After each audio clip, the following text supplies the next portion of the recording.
billion in tax cuts from state workers. The governor now says he may have to make some changes to his original plan and take away money from cities and towns instead of giving it to them. And that has caused concern among mayors and first selectmen from all across our state who are really counting on that money. Channel 3's Susan Raff is live tonight in Stores, where she caught up with the governor this afternoon. Susan? Dennis, I would say up until now, Governor-Malloy seemed almost confident that he was going to be able to get $1.5 billion in cuts from state workers, or at least much of it. But now that confidence almost seems to be eroding, and he's come up with what you would call a backup plan, Plan B. If we can get beyond Plan B, and I think B is perfect for bad, we can't do Plan B. Mayors like Bill Finch say they've already made painful cuts and are urging state workers to do the same.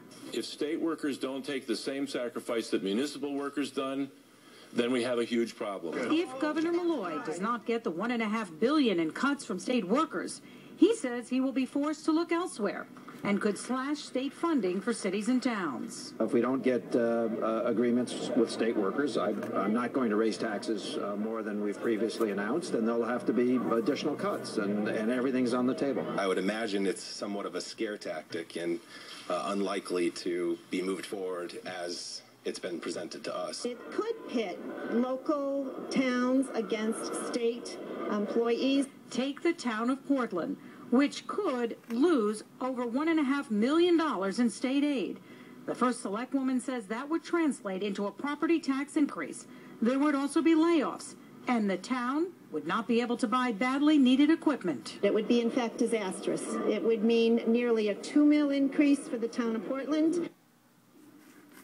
But Susan-Bransfield points out that as bad as it would be for her town, it will be a lot worse for other cities and towns, like Hartford, for example, which could lose millions of dollars.